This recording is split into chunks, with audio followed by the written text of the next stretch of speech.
Oke guys, selamat malam. Oke, sekali lagi bersama dengan Sifu Akulasing dalam Sembang Kopi Panas. Oke, malam ini saya ada tetamu, Puan Suzy Salapan selaku Youth PPM. Mantan PPM. Belum lagi. Dia masih lagi menjalankan tugas dia sebagai PPM untuk N5 Tandik. Dan saya sangat berterima kasih karena mendapat peluang yang sangat bagus ini untuk bersama dengan beliau untuk kita mengupas serba sedikit mengenai perjalanan politik khususnya di N5 Tandik ini, dan juga mungkin kita akan sembang juga tentang situasi politik yang sedang berligar-ligar di Sabah sekarang ini. Oke, jadi stay tune, teruskan bersama dengan Sifu Akulasing dalam Sembang Kopi Panas.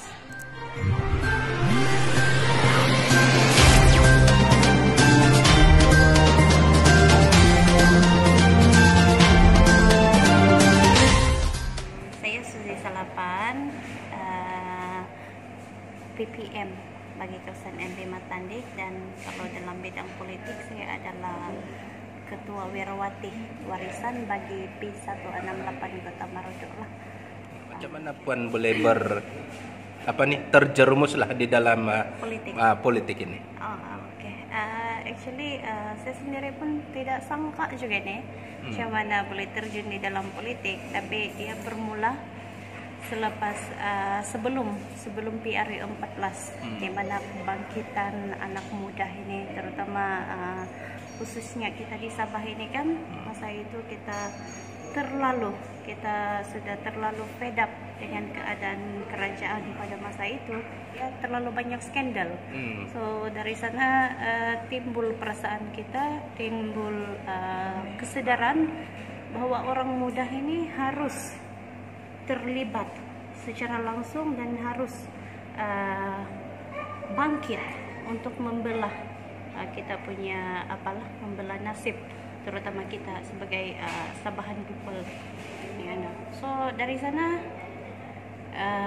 saya kena bawa di dalam politik ini. Saya diperkenalkan dengan Parti Warisan pada tahun 2016 oleh seorang kawan, tapi masa itu saya macam belum lagi terbuka hati. Jadi selepas itu beberapa kali tengok program-program warisan, and then kebetulan masa itu saya punya pakcik, dia nampak saya atur satu program di kampung. Jadi dia offer saya masuk di dalam warisan dan menjadi penajah, Ketua Penajah Wirawati P168 itu pada tahun 2017 lah, awal 2017. So dari sana saya mula belajar tentang politik, banyak bergaul dengan rakan-rakan di dalam politik. Jadi memang dari sana lah itu dia punya permulaan dia lah. Oke Puan, sekarang ini jawatan Puan di dalam Parti Warisan untuk P168, kalau boleh kita kongsi dulu. Sekarang ini kalau di peringkat P168 saya memegang jawatan sebagai Ketua Wirawati lah.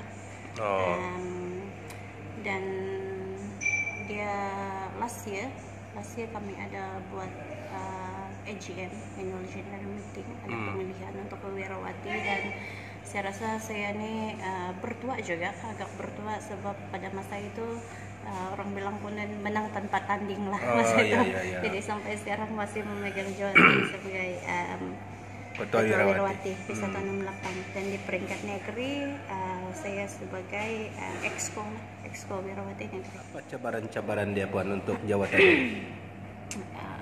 Saya kira terlalu banyak dia punya cabaran menjadi sebagai PPM ini, sebab salah satu dia tugas PPM ini adalah menjadi mata dan telinga kepada kerajaan untuk menjadi pengantara kepada masyarakat di akar Rombi dengan kerajaan yang ada sekarang. So kami ini adalah sebagai satu unit yang membantu kerajaan untuk menyampaikan dasar-dasar yang sudah digubal dan apa yang sudah dibuat oleh kerajaan. Dan kami ini terus kepada akar Rombi. Kami punya kerja, kami direct kepada akar Rombi. Dan antara cabaran dia di Tandik ini seperti yang kita tahu, agak menyedihkan sebab Tandek ini merupakan antara daerah yang paling miskin di Sabah. Kita mendapat data bahwa Tandek ini daerah yang paling miskin di Sabah. Bila kita masuk di kawasan bukit, di kawasan kampung-kampung, Tandek ini luas sebenarnya. Dia ada 122 kampung. 120 kampung. 22. Oh, 122. Ya, itu yang berdaftar, tapi yang tidak berdaftar banyak lagi. Yang tidak berdaftarnya pun yang macam Kampung Garuda ini dia tidak ada di dalam sistem. Dia menumpang kepada kampung lain. Banyak kampung sebenarnya yang yang tidak berdaftar. Jadi kalau yang berdaftar itu dalam 122 kampung. Dan kebanyakan kalau sebelah bukit ini memang susah kita mau akses lah, dari segi jalan raya, dari segi dia punya komunikasi, dari segi lain. Dan bila kita masuk di kawasan pedalaman ini kadang-kadang ialah daripada segi infra dia, macam elektrik, air, masih ada tempat-tempat yang tidak mempunyai kemudahan seperti ini. Dan itulah salah satu kita punya cabaran. Dan yang kedua lagi di unit UPPM ini, cabaran kami ini staff di sana yang keluar bertugas dalam 9 orang saja. So bayangkan 9 orang ini menjaga 122 kampung. Kita ada 10 mukim di dalam kawasan Dun Tandek ini. Kita punya pemaju mukim ada 3 saja. Jadi that's why kami buat satu penambahan tugas di dalam pejabat UPPM Tandek ini. Pemaju masyarakat pun kita suruh jaga mukim.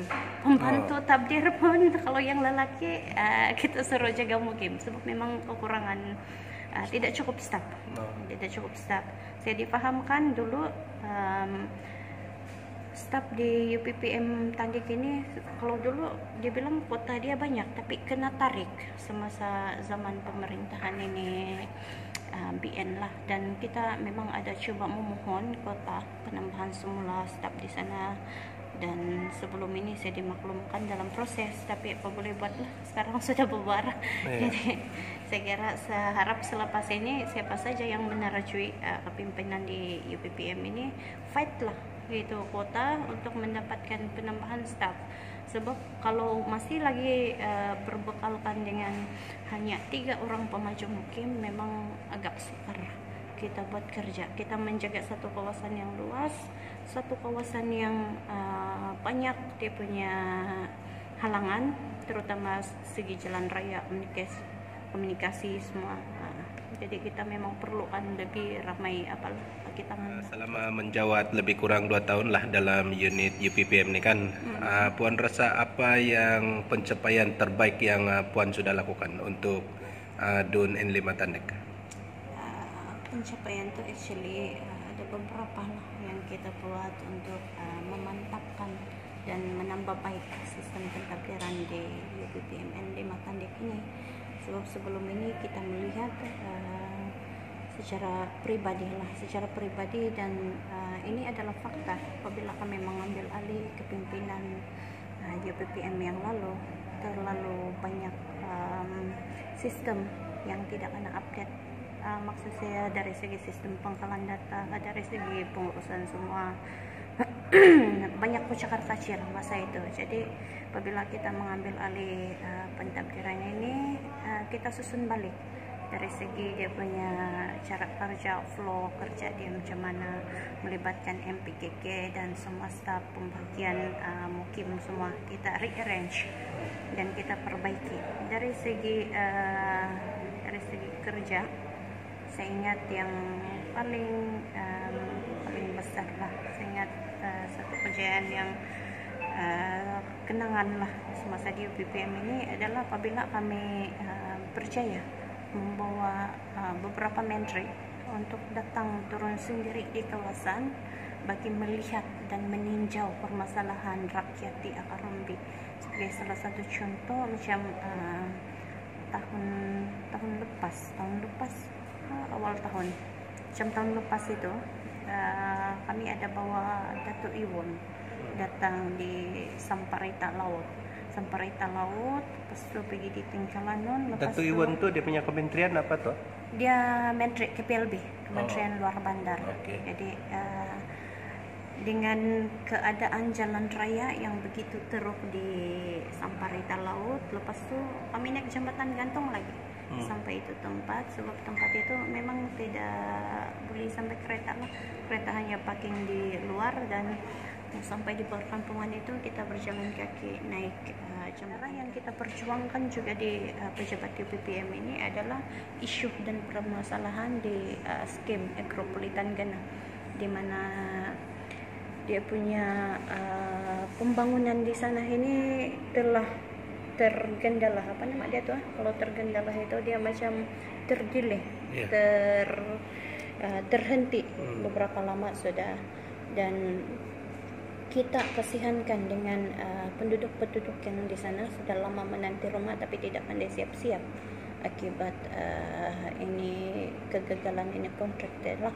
Dan ini salah satu yang kita perjuangkan, kita push supaya kontraktor menyambung semula pembinaan rumah-rumah tersebut, dan syukur tahun ini mereka sudah mula membuat. Dan sebelum ini kami diberi jaminan kalau tidak ada aral melintang hujung tahun ini rumah tersebut mungkin boleh diserahkan kepada penduduk-penduduk yang ada di sana. Baru ini Puan telah ditinggalkan Puan punya bos, yaitu kita punya YB. Jadi dia meninggalkan parti warisan dan berpindah kepada parti lain. Oke, sebagai orang yang paling dekat dengan dia, setelah ditinggalkan begitu sahaja, untuk kita tidak tahu apa dia punya tujuan ataupun maksud. Jadi apa Puan punya perasaan lah sejujurnya? Oke.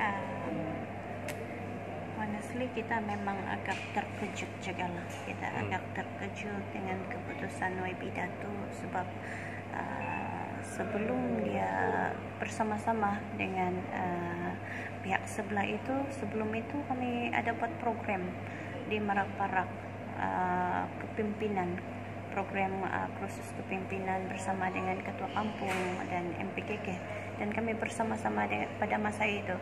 Dan kita sendiri pun tidak menyangka selepas itu beliau mengambil keputusan untuk berpihak kepada pihak sebelah. Tetapi apapun bagi saya ingin mengucapkan secara pribadi, saya ingin mengucapkan selamat maju jaya lah kepada YB Datuk. Mudah-mudahan Datuk ini, walaupun kita sudah berlainan ideologi politik, kita tidak sehaluan lagi, tapi saya harap apa saja yang berlaku, saya menghormati keputusan YB Datuk, dan saya mengucapkan selamat maju jaya lah kepada Datuk di luar sana. Adakah Puan terkesan dengan apa yang berlaku itu? Saya rasa dari segi kesan itu tidak ada. Tidak juga. Ya, langsung tidak ada, sebab selama ini pun kita sedia maklum bahwa selepas kita membentuk kerajaan, dia baru datang bersama dengan kita.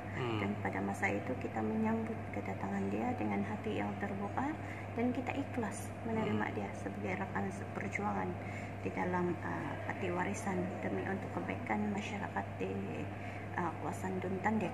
Jadi selama ini saya berterima kasih, sebab sebenarnya ada juga beberapa perkara positif yang saya belajar daripada beliau selama dia bersama dengan kami dalam lebih kurang 1 tahun lah, itu 1 tahun 2 bulan, something like that lah dia punya tempo. Tetapi kalau dari segi kesan, efek kepada pentadbiran dan efek kepada saya sendiri ataupun efek kepada unit, saya kira itu tidak ada lah. Tidak ada kesan. Kami masih lagi bekerja seperti biasa. Masih kuat. Masih kuat seperti dulu. Malah bertambah kuat lagi. Oke Puan, sekarang ini kita berada di dalam, boleh dikatakan kita berada dalam dilema lah kan, yang mana baru-baru ini telah berlaku satu kira percobaan untuk apa tuh menjatuhkan kerajaan negeri, yaitu pimpinan Datuk Seri Safi Apdal. Dan akhirnya Datuk Seri Safi Apdal telah membubarkan Dewan Undangan Negeri Sabah. Jadi bagi pendapat Puan lah, okey, semada wajar atau tidak pilihan raya diadakan, ya Di lebih kurang Sabah begitu lah. ya di Sabah. Okey, lebih kurang begitu. Jadi bagi saya sebenarnya bila berlaku keadaan seperti ini, yaitu gangguan-gangguan daripada pihak sebelah untuk cuba merampas kerajaan ini, jadi saya kira tindakan Yang Amat Berhormat Ketua Menteri untuk membubarkan Dewan Undangan ini adalah satu tindakan yang terbaik, sebab kita tidak mahu kerajaan yang ada pada hari ini terus diganggu gugat, dan kita juga mahu sebuah pentadbiran yang stabil untuk kerajaan negeri. Kerana apabila tidak dibubarkan, jika pihak sebelah ini berjaya mengambil alih pemerintahan, lepas itu tidak lama berlaku lagi balik jual beli. Jadi kesana kemari tidak ada satu kerajaan yang kukuh untuk di negeri Sabah kalau kita tidak bubarkan. Jadi jalan yang paling baik adalah bubar kerajaan negeri dan kembalikan mandat kepada rakyat untuk memilih siapa yang mereka mahukan untuk menerajui kepimpinan di negeri Sabah ini. Jadi saya kira itu memang satu langkah yang cukup berani lah daripada YAB Ketua Menteri. Okey Puan, andainya pada 21 hari bulan ini seperti mana yang digendang-gendang di dalam surat kabar di mana-mana media lah kan sekarang kan, yang mana mengatakan bahawa Musa Aman dengan geng 32-nya itu masih lagi berharap mencabar keputusan yang sudah diumumkan oleh TYT. Okey, andainya lah PRN ini diadakan untuk Sabah. Okey, untuk N5 Tandek lah, untuk N5 Tandek. Apa Puan punya pandangan secara sebagai PPM tentang masa depan warisan untuk khusus di N5 Tandek ini? Bagi saya secara pribadi lah, kami sendiri di unit PPM kami sudah bekerja hampir 2 tahun untuk melihat sendiri permasalahan dan isu-isu di Tandek ini. Kami turun ke Karumbi dan kami berjalan berjumpa dengan semua pemimpin di peringkat kampung untuk mengetahui apa permasalahan, dan sedikit sebanyak kita mengetahui, saya sendiri mengetahui dan pejabat kami mengetahui apa sebenarnya yang diperlukan oleh orang Tandek ini. Bukan saja kita perlukan pembangunan, terutama pekan Tandek ini yang orang bilang pekan mati, sebab kita nampak sendiri asal pukul 5 petang tiada sudah orang, tetapi dari segi ekonomi dan sumber pendapatan orang kampung juga yang perlu kita bantu di Tandek ini. Jadi saya ingat kita sudah berusaha untuk memberikan penjelasan kepada orang kampung, dan kerajaan sebenarnya sudah merangkap beberapa pelan pembangunan di Tandek ini. Bagaimana kita untuk membantu Tandek ini, dan saya kira merupakan satu kerugian kepada warga Tandek kalau kita tidak menyokong kerajaan untuk meneruskan pentadbiran, kerana seperti yang kita tahu kerajaan ini sebenarnya walaupun orang selalu bercakap apa yang warisan sudah buat selama 2 tahun, tetapi ramai yang tidak nampak apa yang warisan cuba buat. Banyak perkara yang telah dilakukan, tapi macam saya cakap tadi, mungkin orang tidak nampak apa yang kita sudah buat. Kerana masa kita mengambil alih pemerintahan ini terlalu banyak kerusakan yang sudah dibuat, dan semasa tahun pertama itu kita cuba memperbaiki, kita cuba buang semua tai-tai yang ditinggalkan. Jadi tahun kedua pemerintahan kita cuba repair apa yang rosak. Demikian kalau kita masuk kita masuk rumah ini kan yang sudah lama rosak ini, banyak perkara yang perlu kita perbaiki. Dan sebenarnya di tahun kedua ini masa kerajaan untuk membersihkan dan memperbaiki kerusakan yang lalu. Tetapi malangnya dari awal pemerintahan kerajaan, dari tahun pertama sampai ke tahun kedua, gangguan itu tidak pernah berhenti. Tahun pertama ulang alik naik ke mahkamah, tanya siapa ketua menteri. Jadi selepas itu gangguan lagi. Sudah kita mentabir, datang lagi satu gangguan di mana menjatuhkan kerajaan. Jadi ini adalah satu perkara yang bagi saya budaya yang tidak baiklah ditunjukkan, terutama macam kepada kami orang muda ini yang baru berjinak-jinak dalam politik. Tetapi saya yakin dengan apa yang kita sudah buat di Tandek ini bukan mudah, tetapi kita akan berusaha untuk menyumbangkan satu kerusi kepada kerajaan negeri. Pati warisan di Tandek sama ada daripada APKO ataupun daripada warisan calonnya nanti kita serahkan kepada pucuk pimpinan, kita akan kasih menang. Yang penting bagi saya sekarang ini kita mempertahankan kerajaan yang ada untuk meneruskan kelangsungan pentadbiran kerajaan warisan plus di Sabah. Sekarang ini kira semakin panas, hangat juga diperkatakan tentang calon-calon yang bertanding untuk di N5 Tandek ini. Jadi untuk yang pati kerajaan punya, daripada pati warisan ataupun daripada pati APKO. Jadi boleh puan nyatakan nama-nama yang sedang di dalam yang disebut-sebut orang lah, yang puan dengar-dengar lah. Sebenarnya kalau kita dengar-dengar di luar, banyak juga cerita-cerita di kedai kopi ini kan, terutama yang macam orang kampung yang bercerita di kedai kopi ini. Banyak juga yang disebutlah, antara yang menjadi sebutan di Tandek ini adalah Datuk Bentin, Tuan Padis, Ketua Bahagian APKO. Ada juga saya dengar nama Tuan Jonathan. Ada juga. Ada juga nama dia disebut. Datuk Jonathan, Jonathan. Dan kalau dari segi pati warisan selain itu Tuan Francis Tau juga menjadi sebutan. Francis Tau. SUS kepada Ketua Menteri itulah, dan Ketua Pemuda APKO Jamil Majingkin. Ya, jadi ada sebutan juga ada juga disebut. Jadi memang banyaklah. Dan ada juga yang saya dengar disebut-sebut Suji Salapan dia bilang. Jadi macam mana itu, Puan? Itu saya kira cerita di kedai kopi lah itu.